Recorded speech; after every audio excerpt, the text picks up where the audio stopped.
Welcome to our channel पर नए हैं तो चैनल को ज़रूर सब्सक्राइब कीजिएगा। ये स्पेशल बिहार पुलिस का जो एग्ज़ाम हो रहा है उसी को लेकर बनाया जा रहा है।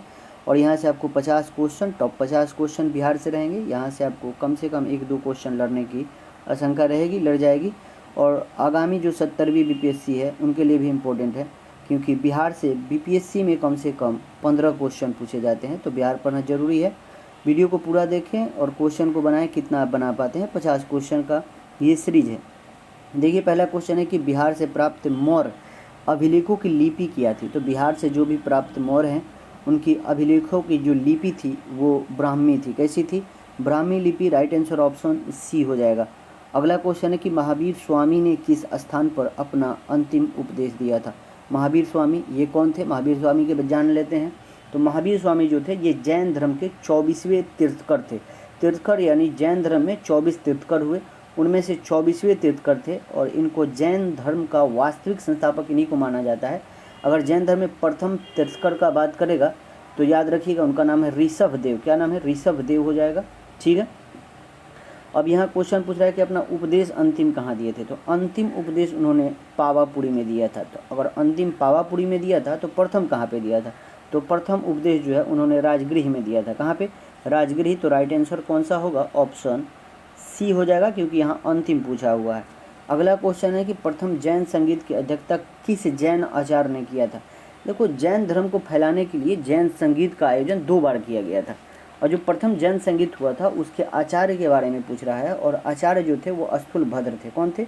अस्थूलभद्र। बात है जैन संगीत की, तो प्रथम जैन संगीत जो हुआ था वो 310 ईसा पूर्व हुआ था। 310 ईसा पूर्व इस समय। और ये हुआ था पाटलिपुत्र में। कहाँ पे हुआ था? पाटलिपुत्र में। और जो शासक था इस समय वो चंद्रगुप्त मौर्य था। मौर्य वंश का शासक था, चंद्रगुप्त मौर्य था।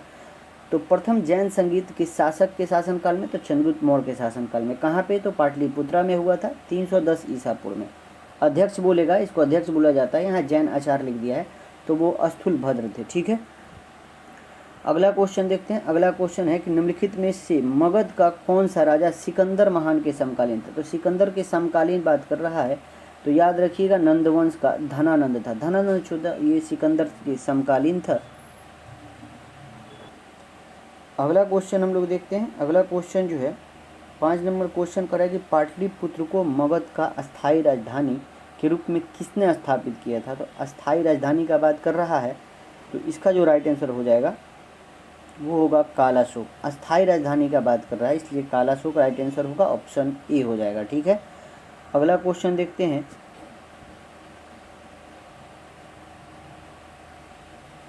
कि किस शासक के कार्यकाल में शैलेंद्र वंशी के शासक ने नालंदा में एक बौद्ध मठ की स्थापना करवाया था। किस शासक के काल में? तो पाल वंश का शासक था, उस शासक का नाम था देवपाल। तो राइट आंसर क्या होगा? ऑप्शन बी हो जाएगा। ठीक है।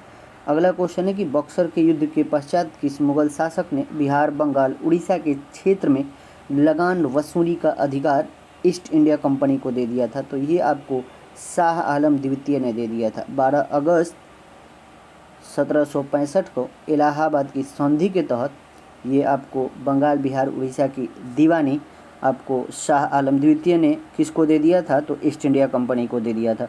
अगला क्वेश्चन हम लोग देखते हैं कि 1857 के विद्रोह के समय बिहार के किस क्षेत्र में मार्शल लॉ लागू हुआ था।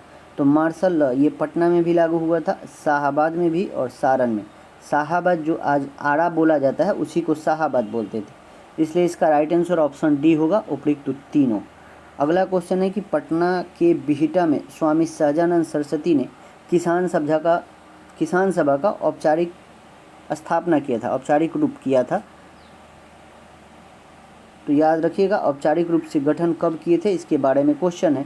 तो याद रखिएगा 4 मार्च 1928 को किए थे। तो 4 मार्च 1928 ये क्वेश्चन बहुत बार पूछा हुआ है तो याद करके जाइएगा। बिहार के पटना में बिहिटा में स्वामी सहजानंद सरस्वती ने किसान सभा का औपचारिक रूप से गठन किया था। कब? तो 1928 में किया था। अगला क्वेश्चन देखते हैं। अगला क्वेश्चन है कि बिहार के किस क्षेत्र में खिलजी कालीन सिक्के प्राप्त हुए हैं। खिलजी कालीन सिक्के जो हैं ये शाहपुर जो आरा वाला एरिया है भोजपुर वहीं से मिले हुए हैं। अगला क्वेश्चन हम देखते हैं। अगला कि किस मुगल शासक के समय अंग्रेज यात्री पीटर मुंडी बिहार की यात्रा किया था। तो पीटर मुंडी जब आया था तो किसका शासनकाल था इसके बारे में क्वेश्चन है, और उस समय शाहजहाँ का शासन चल रहा था, तो राइट आंसर ऑप्शन बी होगा। अगला क्वेश्चन देखते हैं। अगला क्वेश्चन जो है कि किस मुगल सम्राट का पुत्र राजकुमार परवेज बिहार का सूबेदार नियुक्त हुआ। जो बिहार का सूबेदार बनने वाला प्रथम मुगल राजकुमार था। बहुत अच्छा क्वेश्चन है, और इसका राइट आंसर हो जाएगा ये जहांगीर हो जाएगा। क्या? जहांगीर। अगला क्वेश्चन देखते हैं कि बिहार के किस सूबेदार द्वारा व्यापार पर कर लगा दिए जाने के कारण ब्रिटिश फैक्ट्री का प्रमुख जॉब चौर्नक ने हुगली शहर को लूट लिया। तो याद रखिएगा इसका राइट आंसर होगा शाहिस्ता खान। शाहिस्ता खान के द्वारा व्यापार पर कर लगाया गया था। तो जो ब्रिटिश फैक्ट्री का प्रमुख था जॉब चौर्नक ने, वो हुगली को लूटा था। ठीक है, हुगली शहर को। अगला क्वेश्चन है कि अंग्रेजों द्वारा बिहार में फौजदारी प्रशासन को अपने अधिकार में लेने के पश्चात पटना का प्रथम अंग्रेज मजिस्ट्रेट किसे नियुक्त किया था। बहुत अच्छा क्वेश्चन है, तो इसका राइट आंसर हो जाएगा चार्ल्स फ्रांसिसी ग्रांट। तो राइट आंसर ऑप्शन ए होगा। अगला क्वेश्चन हम देखते हैं कि 1922 में कांग्रेस का 37वां अधिवेशन का आयोजन बिहार के गया में किया गया था। इस अधिवेशन के अध्यक्ष पूछ रहा है, तो याद रखिएगा इसके अध्यक्ष थे चित्तरंजन दास। कौन थे? चित्तरंजन दास। अगला क्वेश्चन है कि भारतीय राष्ट्रीय कांग्रेस के दूसरे अधिवेशन में बिहार के कितने प्रतिनिधियों ने भाग लिया था। बहुत अच्छा क्वेश्चन दिया गया है। दूसरे अधिवेशन में बिहार के कितने प्रतिनिधि थे। तो दूसरे अधिवेशन में बिहार के 31, कितना? 31 हो जाएगा। अगला क्वेश्चन देखते हैं। अगला क्वेश्चन दिया हुआ है 17 नंबर के स्वामी सहजानंद सरस्वती ने बिहार प्रांतीय किसान सभा की स्थापना स्वामी सहजानंद सरस्वती ने किया था। ये किए थे 1929 में। ठीक है। अगला है कि बिहार होम रूलिंग की स्थापना कब हुआ था। तो बिहार में भी होम रूलिंग की स्थापना किया गया था, और ये जो स्थापना हुआ था वो हुआ था 16 दिसंबर 1916 को, यानी दिसंबर 1916 में हुआ था। अगला क्वेश्चन देखते हैं कि चंपारण में 3 कठिया पट्टी जो था उसके अंतर्गत किसानों को अपनी भूमि का कितने भाग पर नील की खेती करनी होती थी। तो 3/20। ठीक है। अगला क्वेश्चन है कि बिहार में किस आंदोलन के दौरान राजेंद्र प्रसाद ने वकालत छोड़ दिया था। तो वकालत जब छोड़े थे राजेंद्र प्रसाद, तो कौन से आंदोलन के समय? तो असहयोग आंदोलन के समय। असहयोग आंदोलन के समय राजेंद्र प्रसाद ने अपनी वकालत छोड़ दिया था। असहयोग आंदोलन कब हुआ था? तो 1920 में। ठीक है। अगला है कि सविनय अवज्ञा आंदोलन के दौरान बिहार में पहली बार राजनीतिक अभियोग में गिरफ्तार होने वाली महिला थी।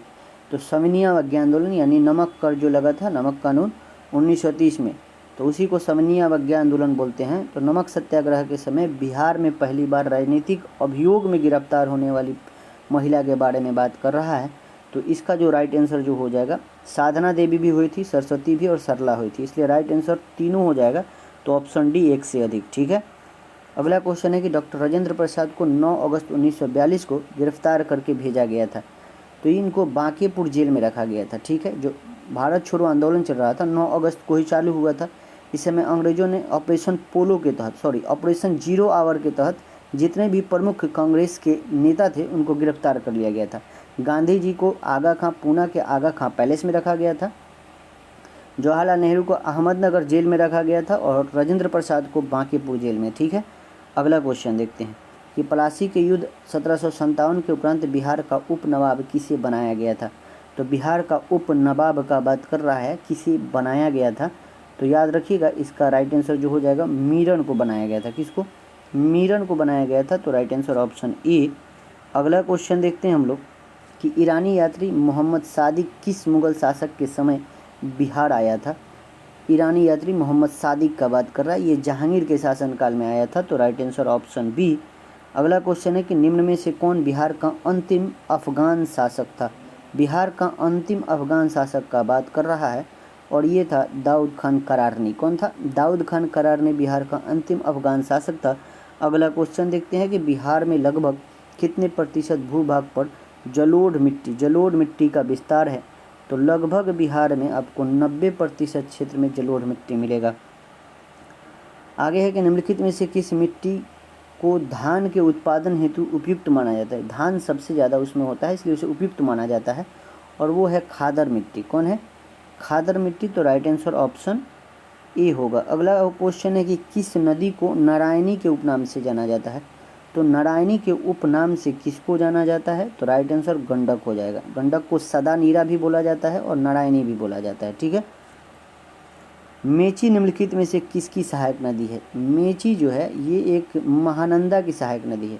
महानंदा की सहायक नदी है, तो राइट आंसर ऑप्शन ए हो जाएगा। अगला क्वेश्चन है गौतम बुद्ध वन्य जीव अभ्यारण्य स्थित है। गौतम बुद्ध वन्य जीव अभ्यारण्य का बात कर रहा है और ये कहाँ पे है? तो गया में है, तो राइट आंसर ऑप्शन सी होगा। अगला क्वेश्चन है कि बिहार के कितने जिले उत्तर प्रदेश के साथ सीमा साझा करते हैं? बहुत अच्छा क्वेश्चन दिया गया है। तो बिहार के कितने जिले करते हैं? तो याद रखिएगा बिहार के 8 जिले जो हैं उत्तर प्रदेश के साथ सीमा साझा करते हैं। कौन कौन करते हैं ये भी आप जान सकते हैं। नीचे से अगर देखें तो सासाराम, सासाराम के बाद आपको कैमूर, कैमूर के बाद बक्सर, बक्सर के बाद आरा, आरा के बाद आपको सारण, सारण के बाद सिवान, सिवान के बाद गोपालगंज, उसके बाद पश्चिमी चंपारण, ठीक है। अगला क्वेश्चन देखते हैं कि पूर्व मध्य रेलवे का मुख्यालय बिहार के किस जिला में स्थित है? कहाँ पे है ये? वैशाली में है, तो राइट आंसर ऑप्शन बी हो जाएगा। अगला क्वेश्चन देखते हैं कि निम्नलिखित में से कौन सी परियोजना बिहार, उत्तर प्रदेश और मध्य प्रदेश की संयुक्त परियोजना है? तो ये सोन नदी पर बनाई गई परियोजना है और उस परियोजना का नाम है बाणसागर परियोजना, तो राइट आंसर ऑप्शन बी हो जाएगा। किस नदी पे है बाणसागर? तो सोन नदी पे बनाया गया है, तो राइट आंसर ऑप्शन बी। अगला क्वेश्चन है कि निम्नलिखित में से कौन खरीफ फसल के उदाहरण है? खरीफ फसल का उदाहरण का बात कर रहा है और देखो धान भी खरीफ है, बाजरा भी खरीफ है, ज्वार, इसलिए राइट आंसर ऑप्शन डी हो जाएगा। वर्मी कंपोस्ट के व्यावसायिक उत्पादन पर अनुदान देने वाला देश का पहला राज्य कौन सा है? वर्मी कंपोस्ट के व्यावसायिक उत्पादन पर अनुदान देने वाला देश का जो पहला राज्य है वो बिहार है। कौन है? बिहार है। अगला क्वेश्चन है कि बिहार में गन्ना का सर्वाधिक उत्पादन किन क्षेत्र में होता है? तो याद रखिएगा ये आपको उत्तर पश्चिम क्षेत्र में होता है, ठीक है। और उत्तर पश्चिम में वेस्ट चंपारण जो जिला है सबसे ज़्यादा वही करता है, इसलिए राइट आंसर ऑप्शन ए होगा। अगला क्वेश्चन देखते हैं कि बिहार स्थित अभ्यारण्य जैविक उद्यान में कौन सा सही सुमेलित नहीं है? गलत कथन पहचानना है, कौन सा गलत है? देखो वन्य जीव उदयपुर वन्य जीव अभ्यारण्य पश्चिमी चंपारण में है, गौतम बुद्ध गया में है, पंत वन्य जीव अभ्यारण्य जो है ये कैमूर में नहीं है, संजीव गांधी पटना में है, इसलिए इसका राइट आंसर ऑप्शन सी हो जाएगा, ठीक है। अगला दिया हुआ है कि दिए गए विकल्प में बिहार के किस उत्पादन को जीआई टैग प्राप्त हुआ है? अब तक बिहार में 13 ऐसे उत्पादन हैं उनको जीआई टैग प्राप्त हुआ है। देखो इसमें मगही पान, कतरनी चावल, शाही लीची तीनों को मिला है, तो राइट आंसर ऑप्शन डी होगा। अगला क्वेश्चन है कि 2011 की जनगणना के अनुसार न्यूनतम जनसंख्या घनत्व वाला जिला, न्यूनतम जनसंख्या घनत्व वाला जिला कैमूर है और अधिकतम शिवहर है, जहां 1880 व्यक्ति पर किलोमीटर स्क्वायर में रहते हैं। तो सबसे ज़्यादा शिवहर में जनसंख्या घनत्व है, सबसे कम कैमूर में है, तो राइट आंसर ऑप्शन बी होगा। अगला क्वेश्चन है कि 2011 के जनगणना के अनुसार बिहार में पुरुष साक्षरता दर कितना है? तो 11 के जनगणना के अनुसार बिहार का साक्षरता दर 71.2% पुरुषों का है, ठीक है, तो राइट आंसर ऑप्शन सी होगा। आगे है कि बिहार की उत्तर से दक्षिण की कुल दूरी कितनी है? अगर ये बिहार का मैप है तो बोल रहा है कि उत्तर से दक्षिण की दूरी, इसको याद करने का आसान तरीका है 3, 4, 5, 345 किलोमीटर। अगर पूरब से पश्चिम बात करेगा कितनी दूरी है? तो 483 किलोमीटर, ठीक है। अगला क्वेश्चन देखते हैं हम लोग कि बिहार विधानसभा का कौन सा विधान सीट अनुसूचित जनजाति हेतु आपको आरक्षित है? देखो अनुसूचित जनजाति के लिए आरक्षित जनजाति यानी एसटी के लिए आपको 2 सीट आरक्षित किया गया है। कौन कौन? कोटड़िया और मनिहारी, तो राइट आंसर इसका कौन सा हो जाएगा? 2 ऑप्शन दिया गया है, 2 होगा। विधानसभा में 243 सीट है और 243 में से 40 ऐसे सीट है जो रिजर्व है, 38 सीट जो है वो एससी के लिए और 2 सीट एसटी के लिए। मनिहारी और कोटिरा जो सीट है ये एसटी यानी अनुसूचित जनजाति के लिए है। अगला है कि बिहार विधानसभा के प्रथम अध्यक्ष की बात कर रहा है, तो बिहार विधानसभा के जो प्रथम अध्यक्ष थे उनका नाम था श्री दयालु सिंह। कौन था? श्री राम दयालु सिंह। अगला क्वेश्चन है कि संविधान के किस अनुच्छेद के तहत राज्यपाल अध्यादेश जारी करते हैं? तो अध्यादेश राज्यपाल तो 213 के तहत, किसके तहत? 213 के तहत करते हैं। अगला क्वेश्चन है कि किस राज्य का मंत्रिपरिषद सामूहिक रूप से किसके प्रति उत्तरदायी होता है? तो किसी राज्य का मंत्री जो होता है वो सामूहिक रूप से किसके प्रति उत्तरदायी होगा? तो सामूहिक रूप से अगर बात करेगा तो वो विधानसभा के प्रति और व्यक्तिगत रूप से राज्यपाल के प्रति। ठीक है। अगला क्वेश्चन है कि बिहार के प्रशासनिक व्यवस्था को सुचारू रूप से चलाने के लिए कितने इकाइयों में विभाजित किया गया है, इसके बारे में बात कर रहा है। कितने इकाइयों में? 5 इकाइयों में विभाजित किया गया है। अगला क्वेश्चन देखते हैं कि किसी राज्य के सचिवालय का प्रधान कौन होता है? किसी भी राज्य का जो सचिवालय होगा उसका प्रधान मुख्य सचिव होता है। कौन होता है? मुख्य सचिव होता है।